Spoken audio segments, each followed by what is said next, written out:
Hey guys, what's up? I'm Sushman, and in this video we are going to have a look at how to improve your photography by understanding light, understanding how light interacts with our camera, with our lenses, and how we can control this light in our camera to make our photos look really awesome. You might have already heard about aperture, shutter speed, and ISO, but what are they and why they do even exist? So we are going to look into this one video that I'm going to put it right now.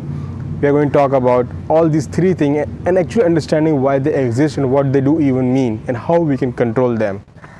To understand photography, we need to understand light, how light enters into our camera and how it takes the photo. Cameras actually work just like our eyes. In real world, the light from sun or any other kind of light source falls on the objects, and these light rays fall on the object and then reflect back to our eyes, where our eyes take all these light rays and put it on a retina. The retina inside our eyes is the one where we form the image and gives the signal to the brain. Cameras work similarly. We have lenses where we take all the light rays that are reflecting from these objects back to the camera and put it on a sensor where the image is formed. And therefore we have three things that we need to understand. One, how much light is entering into the camera, for how long the light is entering the camera, and how sensitive the sensor is. The amount of light entering into the camera is controlled using something called aperture. The time light is staying on the sensor is controlled using something called shutter speed, and how sensitive the sensor is controlled using something called ISO. Now, no matter what camera you're using, your medium format, APS-C, full frame, or even a mobile phone, the concept is same. The difference comes, for example, in mobile, the aperture is fixed, but you can still control your shutter speed and ISO if you have manual controls in your camera app, or you can download a third-party camera app. If you have a full frame, APS-C, micro four thirds, or medium format, or any kind of camera which is a manual control, then you can control aperture, shutter speed, and ISO yourself. If you have been shooting mostly in auto, then you should definitely watch this video because we are going to look into all these three things. Now let's start with aperture. Now aperture is the setting that controls how much light should enter inside your camera. It's measured by f point, so f by 2, f by 4, f by 8, something like that. Interestingly, the smaller the number is, the more light will enter into the lens. It's literally the opening in the lens. The smaller the number, more is the opening. Now you might be wondering, why can't we just open it as much as you want and get more and more light? I mean, our images will be brighter, right? But how much your lens opens up also affects the image.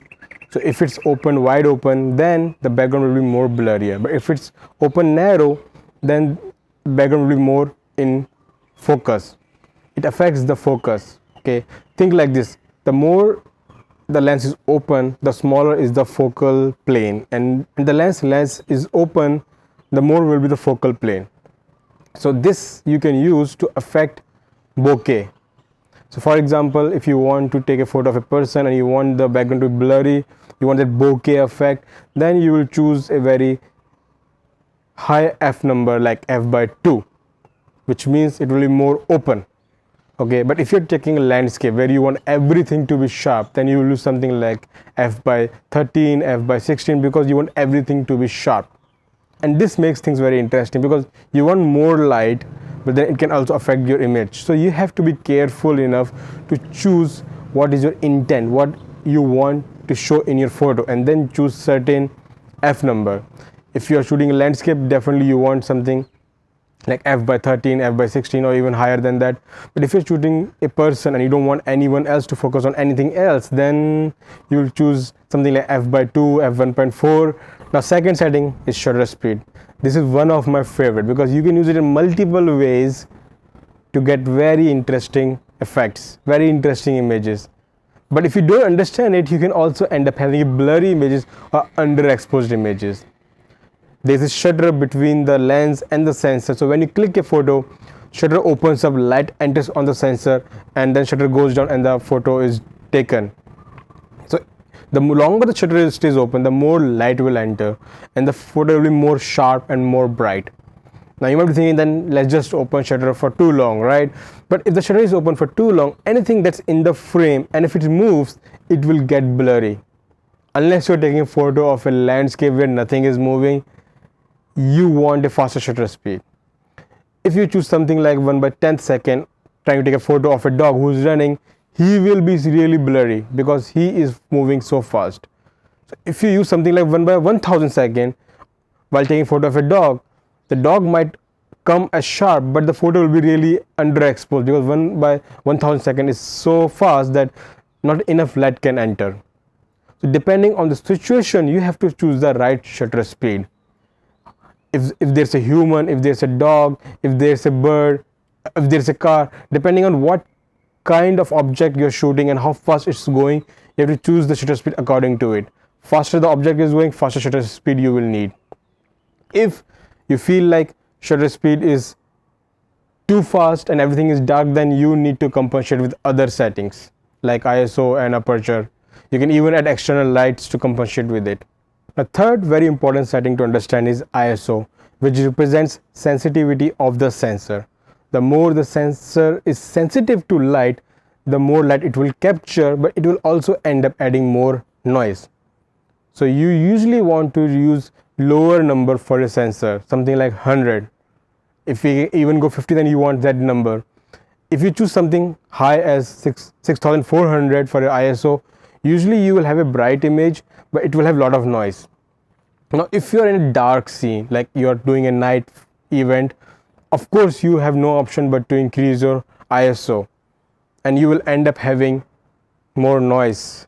So understanding how much ISO you should choose is very important. In some situation you just have no option but to choose a higher ISO number and end up having a lot of noise and grain, which you can try to remove it in post-production, but it's always good if you can take as sharp as possible in the camera itself. In situations like where you have to take fast shutter speed, you have no option because the light entering into the sensor is so fast, so quick that you have no option but to make your sensor more sensitive to it. So in those situations you will increase the sensitivity of your sensor by increasing the ISO. Similarly, if you're taking a long shutter speed, you don't need higher sensitivity because a lot of light is already entering into the sensor. Why you need it to be more sensitive? You already have a lot of light, so you can reduce the sensitivity and take more sharper and brighter image. As I explained about aperture, shutter speed, ISO, you might have noticed one thing, that all these three settings have some kind of negative and positive effect. If you choose one thing, then other things have to be compensated accordingly. Using all these three settings in certain ways can give you certain effect, right? So it depends totally on the situation you are in. What is your subject? What is your lighting there? And then you have to choose the correct settings. If you know your settings, if you can understand the situation, what settings to use in that situation, then you can take really sharp and bright images with any camera in any situation, be it in mobile phone or be it your expensive camera. So the main point is that you have to practice a lot. No matter how many videos you watch, how many articles you read, no matter how much I tell you, the only way to understand these settings is actually going out and practicing it a lot. Especially when you practice in different scenarios, different situations, you will understand when to use which setting. So when suddenly you are in a situation and you want to take that photo, you will be quick enough to change into perfect settings because you have already practiced enough. So I hope my video was helpful to you. I hope you are going to practice and understand more about these settings. And if you didn't like anything about this video, then let me know in the comments. If you like anything, then put a like on this video, and see you next time. Have a nice day.